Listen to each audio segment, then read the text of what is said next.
Sebagai manusia yang normal dan ingin terus baik, bermakna kehadirannya, memberi sejarah bagi lingkungannya, maka sepatutnya kita semua memahami dan menyadari di bumi mana kita berinjak.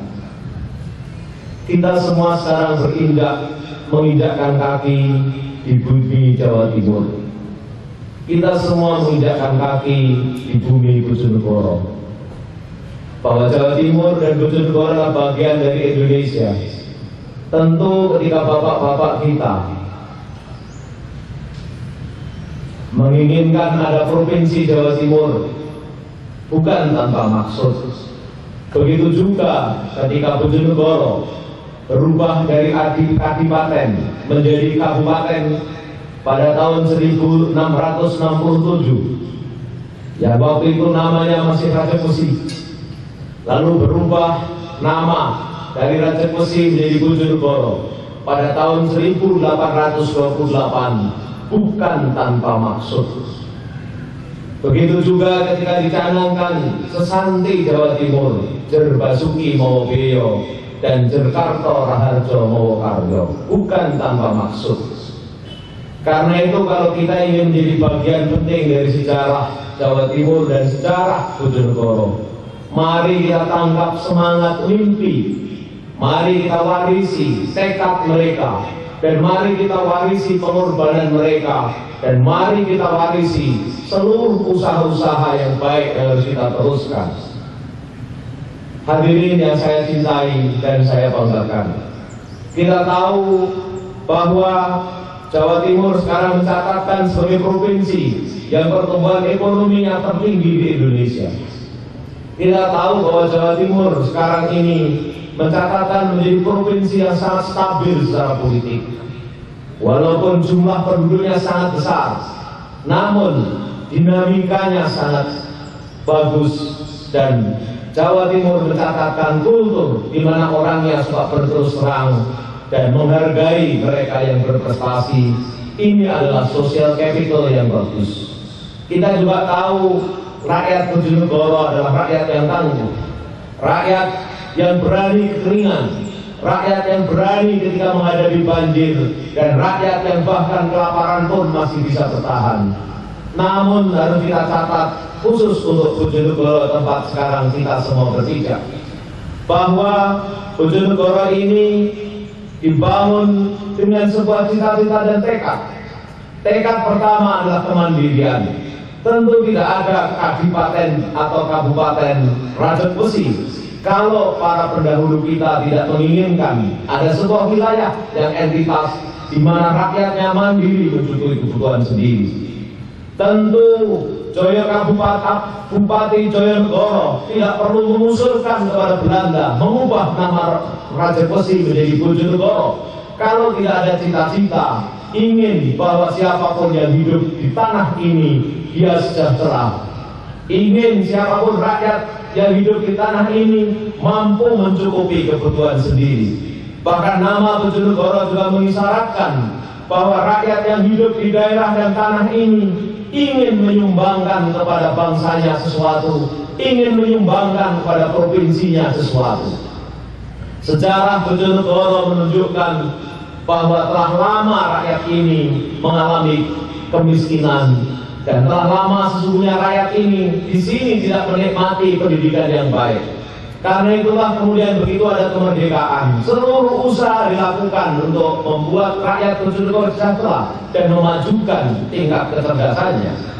Kita mencatat bahwa pada zaman Orde Lama masih banyak rakyat kita yang kelaparan. Di zaman Orde Baru, di zaman Orde Baru ketika dikenalkan intensifikasi tanaman, Bojonegoro kita tahu sudah mulai tidak ada orang yang kekurangan pangan. Dan sekarang kita semua tahu bahwa sejarah harus terus bergulir, dan sejarah itu bukan di tangan siapa-siapa, melainkan di tangan kita semua ini, di tangan anak-anakku yang sekarang baris di sini, dan di tangan anak-anakku yang sekarang juga sedang belajar, di tangan para PNS, di tangan TNI dan Polri, di tangan kita semua para linmas, dan di tangan ibu-ibu, di tangan bapak ibu guru. Kita dapat pelajaran berharga dari sejarah Jawa Timur dan Bojonegoro, bahwa dinamika sebuah daerah ditentukan oleh 3 pilar penting.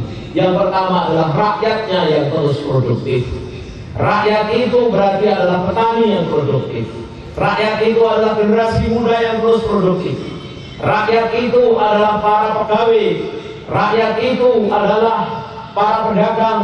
Rakyat itu adalah mereka yang terus berusaha, beternak, dan terus mereka adalah orang-orang yang produktif.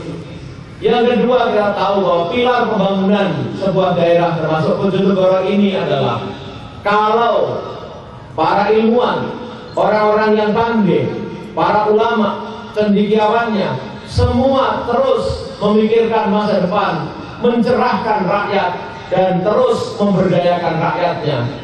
Yang ketiga, kita juga mencatat bahwa perubahan-perubahan besar yang terjadi di Bojonegoro maupun Jawa Timur terjadi ketika para pemimpin pemerintahannya, baik yudikatif, eksekutif maupun legislatif, terus memikirkan yang terbaik untuk rakyatnya.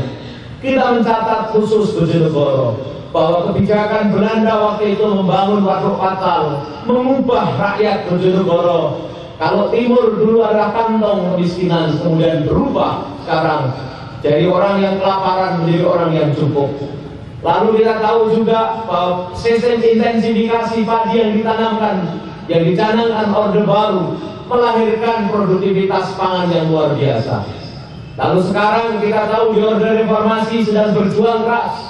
Bojonegoro yang menyimpan energi nasional 20%, sekarang sedang ingin terus dikeluarkan hingga pada saatnya nanti diharapkan Bojonegoro paling lambat 2015 Bojonegoro akan memberi sumbangan 20% dari energi Indonesia. Karena itu, sebagai bagian dari sejarah, maka mari kita bahu-membahu mensukseskan bagaimana agar Bojonegoro bukan hanya mampu mandiri. Mari kita tangkap semangat para pendiri Bojonegoro dan para pejuang yang telah terus mengusahakan kesejahteraan dari masa-masa yang lampau. Mari kita terus bertekad bahwa Bojonegoro bisa menjadi lumbung energi, karena 20% cadangan Indonesia sekarang ada di sini.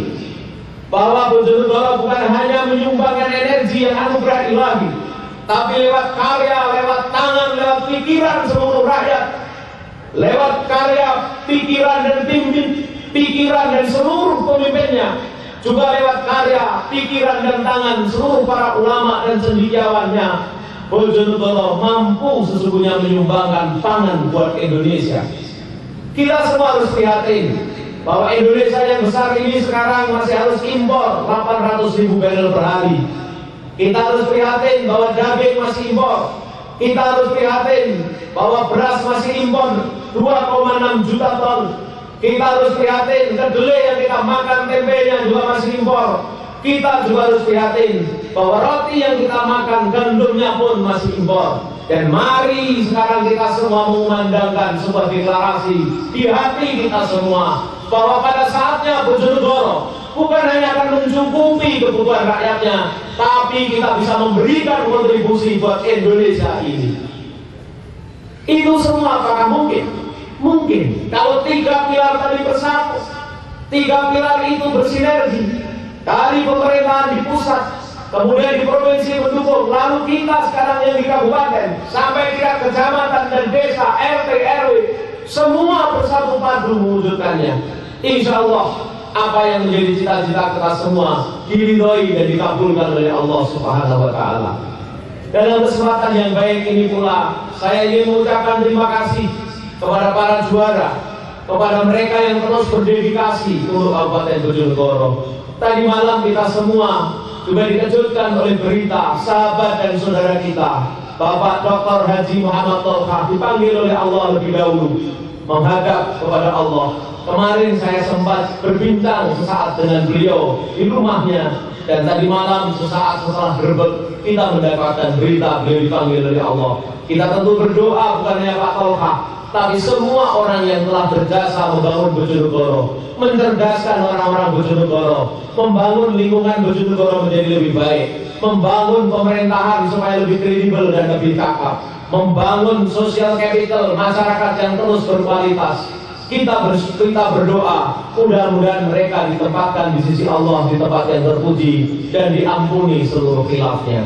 Terima kasih sekali lagi kepada seluruh Bapak Ibu yang hadir dan anak-anakku yang tercinta, dan kepada seluruh rakyat Bojonegoro yang terus menunjukkan dharma baktinya demi menuju kepada kemandirian dan demi menuju tekad kita untuk menjadi lumbung pangan dan energi negeri.